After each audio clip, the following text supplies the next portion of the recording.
बजाज एक ऐसी motorcycle company है जो कि भारत में दूसरे नंबर पर सबसे ज़्यादा मोटरसाइकिल्स बनाती और सप्लाई करती है और पूरे विश्व में चौथे नंबर पर आती है। मतलब आप समझ सकते हैं कितनी बड़ी, कितनी लार्जेस्ट कंपनी है। तो इसके साथ अगर आप डीलरशिप लेकर काम करना चाहते हैं तो ये वीडियो सिर्फ आपके लिए है, क्योंकि आज की इस वीडियो में हम बात करने वाले हैं कि किस तरीके से आप एक बजाज कंपनी की डीलरशिप ले सकते हो, बाइक एजेंसी ले सकते हो और बाइक्स को सेल करके अर्निंग कर सकते हो। यहाँ पर आपको 3 तरीके के अर्निंग के ऑप्शंस मिलते हैं बाइक एजेंसी को अगर आप लेते हैं। मतलब कुल मिलाकर आज की इस वीडियो में हम कई सारे ऐसे पॉइंट्स को कवर करने वाले हैं जो कि एक बाइक एजेंसी लेने के लिए बहुत ही ज़्यादा महत्वपूर्ण होते हैं बजाज की, जिनमें से हम बात करेंगे कि आपके पास कितनी ज़मीन होनी चाहिए, कौन कौन से डॉक्यूमेंट्स होने चाहिए, कौन कौन से कागज़ होने चाहिए, इन्वेस्टमेंट कितना आपका लगने वाला है और इसमें आप अप्लाई कैसे कर सकते हैं।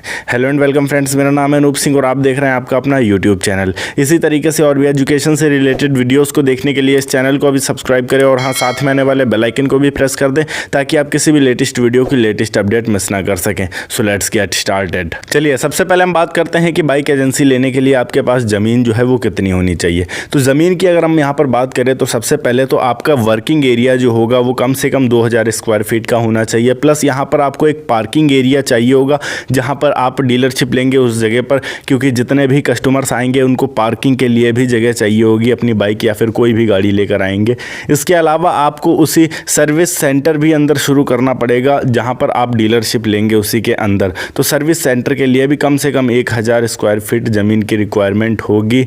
इसी के साथ में जितना आपका स्टॉक होगा, जैसे आपके जो स्पेयर पार्ट्स हो गए सर्विस सेंटर के लिए या फिर जो गाड़ियां होगी उसका जो स्टॉक होगा, ये सारी चीज़ें कुल मिलाकर आपकी 5000 स्क्वायर फीट ज़मीन कम से कम मौजूद होनी चाहिए। और ये ज़मीन सड़क के ऊपर होनी चाहिए। ऐसा नहीं है कि आप किसी देहात एरिया में या गांव के एरिया में या गली के अंदर इसे नहीं शुरू कर सकते हैं। बजाज ने साफ साफ ये कह रखा है कि ये जो ज़मीन है वो आपकी ऑन रोड होनी चाहिए, फिर चाहे वो किसी मार्केट के अंदर हो या फिर ये ऑन रोड किसी हाईवे पर हो सकता है, किसी ग्रामीण एरिया या फिर देहात के एरिया में ये नहीं होना चाहिए। साथ ही वो ज़मीन जो होगी उस पर किसी भी टाइप का कोई भी ऑब्जेक्शन किसी को नहीं होना चाहिए, किसी भी टाइप का केस ना चल रहा हो, सरकारी आपत्ति ना हो उसके ऊपर। अब यहाँ पर बात करते हैं कौन कौन से डॉक्यूमेंट्स आपके पास मौजूद होने चाहिए। तो सबसे पहले तो आपकी आईडी प्रूफ होनी चाहिए, फिर वो आधार कार्ड भी हो सकता है, पैन कार्ड भी हो सकता है या फिर आप वोटर आईडी कार्ड भी दे सकते हैं। इसके अलावा यहाँ पर बात करें तो आपके पास एड्रेस प्रूफ होना चाहिए आपका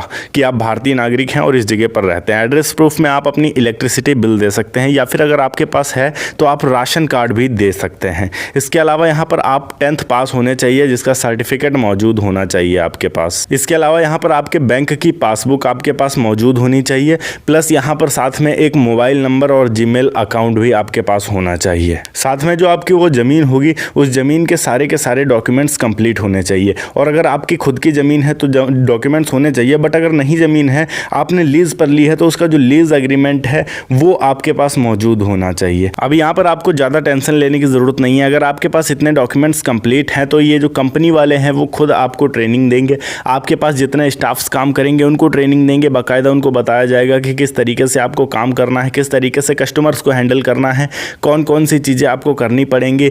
जो आप शोरूम बनाएंगे उस शोरूम का पूरा स्ट्रक्चर वो लोग बताएंगे कि आपको इस तरीके से बनाना चाहिए। पूरी हेल्प करेंगे A to Z आपको एक एजेंसी खोलने के लिए।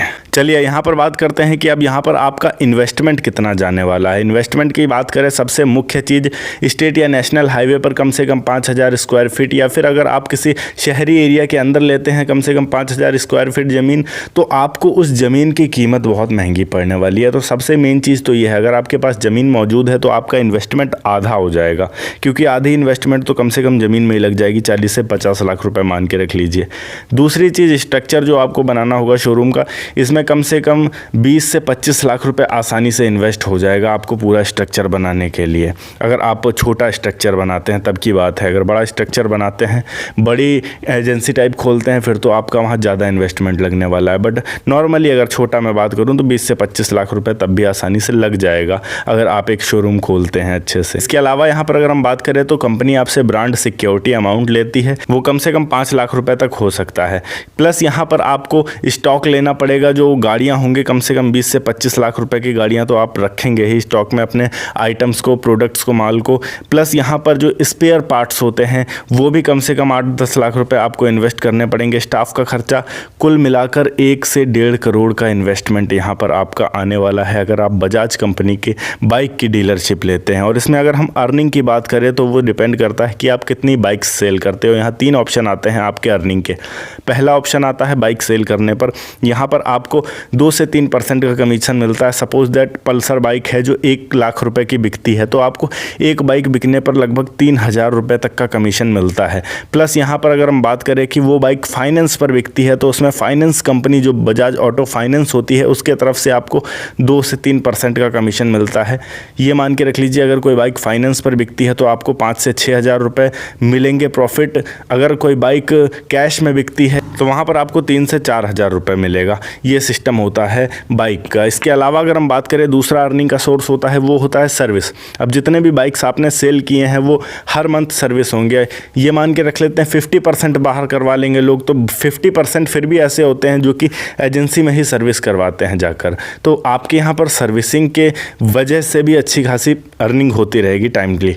इसके अलावा हम बात करें जो स्पेयर पार्ट्स आप रखेंगे वो स्पेयर पार्ट्स को सेल करने पर आपको 20 से 25% तक का कमीशन मिलता है। मतलब ऐसा कह सकते हैं कि जितनी बाइक्स आपके पास सर्विस होने आएंगी एजेंसी में, अगर 10,000 रुपये के भी स्पेयर पार्ट्स आप उन सब बाइक्स में टोटल मिलाकर डालते हैं तो 2 से 2,500 रुपये यहाँ पर आपकी अर्निंग हो जाएगी सिर्फ स्पेयर पार्ट्स की। इसके अलावा bike selling and service charge उसको जोड़ा ही नहीं, वो अलग है। कुल मिलाकर यहाँ पर अगर मंथ की अर्निंग की बात करें तो यहाँ पर आपके जो मंथ की अर्निंग है वो 3 से 4 लाख 5 लाख तक भी जा सकती है। वो डिपेंड करता है कि आपके एरिया में सेल्स कितनी हो रही हैं बाइक्स की और कितने लोग हैं जो सर्विस करवाने आ रहे हैं आपके बाइक एजेंसी के अंदर। अब यहाँ बात करते हैं कि आप किस तरीके से इसके एजेंसी के लिए अप्लाई कर सकते हैं। तो आपको सिंपली bajajauto.com करके इनकी वेबसाइट पर जाना है और वहाँ पर जाकर आपको बिकम अ डीलर का ऑप्शन मिलेगा, उसको आप क्लिक करेंगे। वहाँ पर आगे की डिटेल्स आपसे मांगी जाएंगी जो आप भरेंगे और फिर कंपनी वाले आपसे कांटेक्ट करेंगे और अगर आप एलिजिबल होंगे तो आप इसे शुरू कर सकते हैं। ओके गाइस, ये थी एक छोटी सी वीडियो की किस तरीके से आप एक बजाज बाइक एजेंसी शुरू कर सकते हैं। अगर वीडियो अच्छी लगी हो तो वीडियो को लाइक करके चैनल को सब्सक्राइब जरूर कर दीजिएगा। मैं मिलता हूं आपको नेक्स्ट वीडियो में एक नए टॉपिक के साथ। तब तक के लिए जय हिंद, वंदे मातरम।